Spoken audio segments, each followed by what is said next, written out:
thinking about talking about a particular subject. Not sure if I want to do it.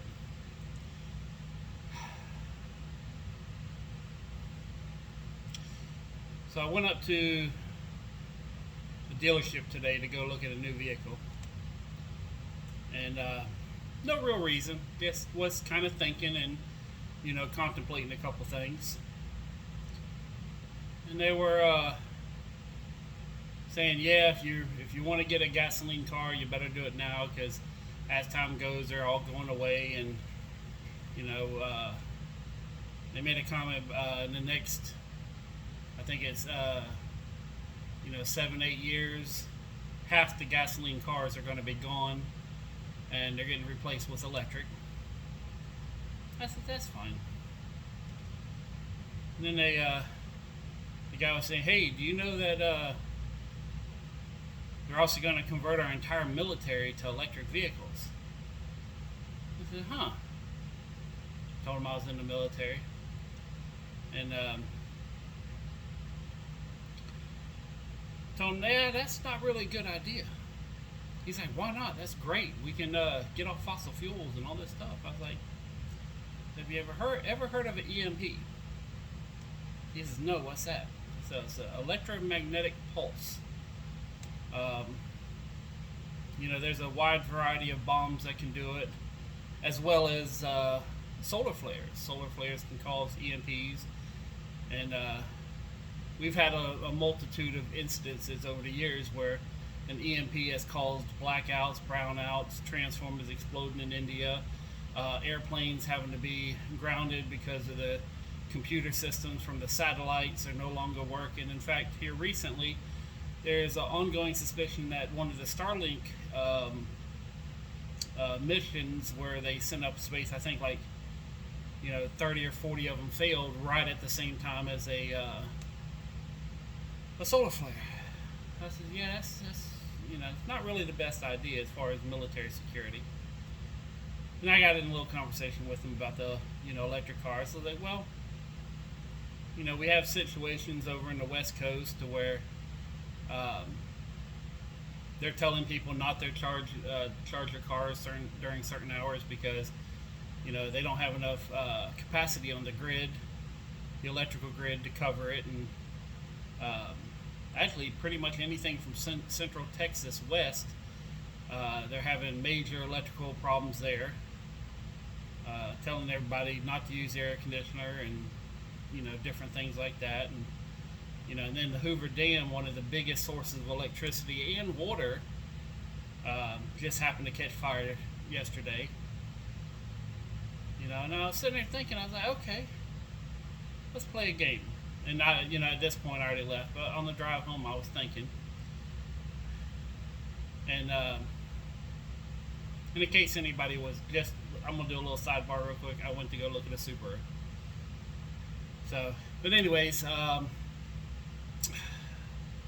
got to thinking. I was like, I did a little bit of research, and I guess Biden passed the order saying by 2030, half of the production of all cars have to be electrical. I said, huh. So I got to looking at the prices of electrical cars, and they're not cheap, even with the subsidies. They're not for middle class or even lower income people. And then I got to thinking about all these cars that are missing microchips and everything else, and are they going to be able to produce all these cars and all the electrical aspects of them? I know here in Florida, pretty much any electrical thing gets messed up within 3 to 5 years. Most of the cars I know in the junkyard have electrical issues. But yeah, but we're saving the planet, right? That's what it's all about. We'll get rid of all these gas vehicles and we save the planet. We get rid of our military and we save the planet. But how do they make electric cars? Yeah, batteries. Has anybody ever looked at the mining system on what you have to do to get, all these elements out of the ground? Nickel being one of the harshest of all of the minerals to pull out of the ground. You got lead. You got, I believe there's some mercury in it, but it's for our own good. It's to save the planet. And then after they extract all these minerals out of the ground with giant diesel excavators and giant diesel dump trucks and giant diesel backhoes and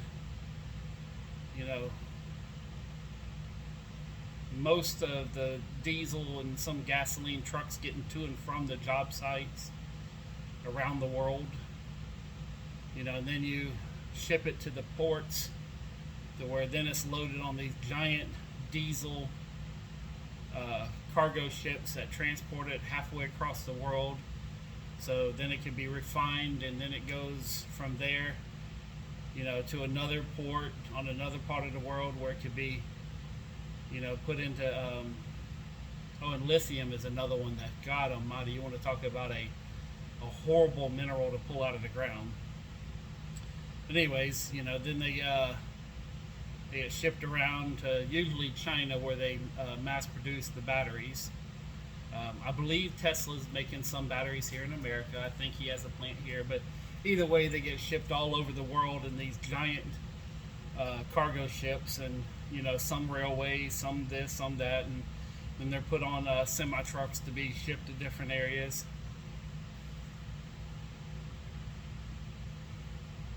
I'm just thinking, how are we exactly saving the planet when we're doing more destructive aspects?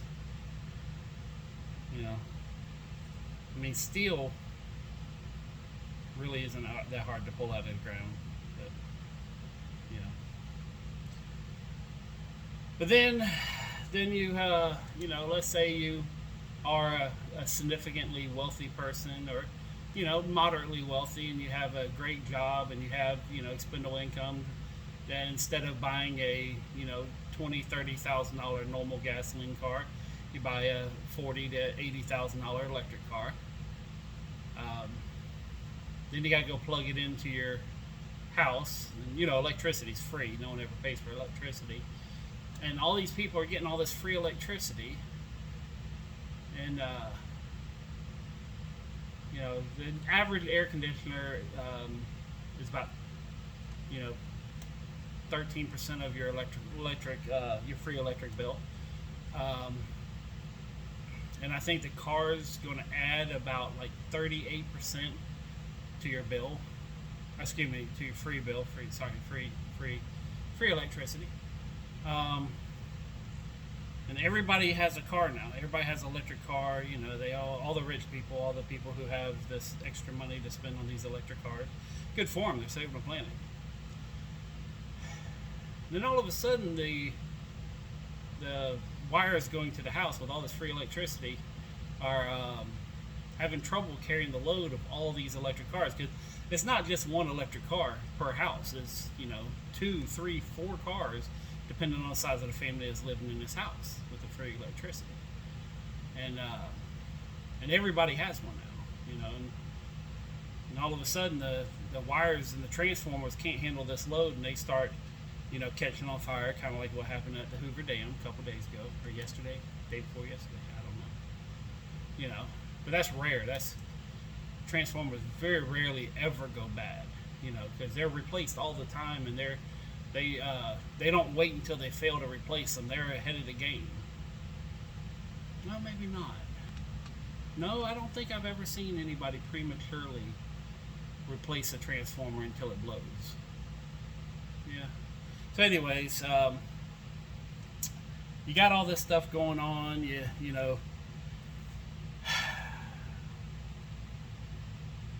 saving the planet though.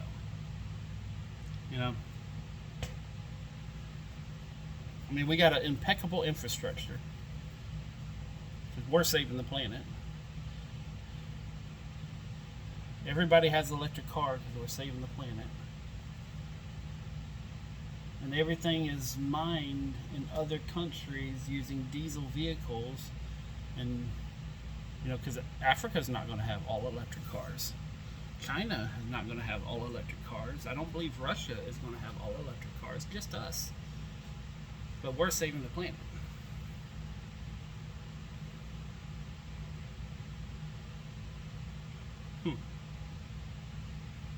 So I guess it's okay to destroy the planet in every other country except for America, because they're so much better at doing things cleaner than us.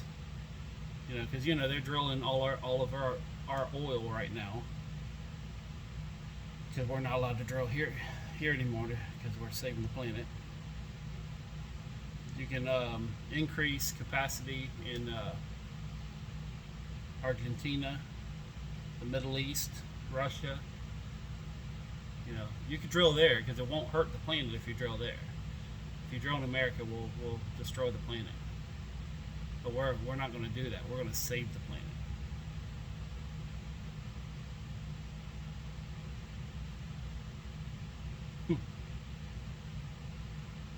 Maybe I'm the only one who don't get it. Peace, love, money. I don't know.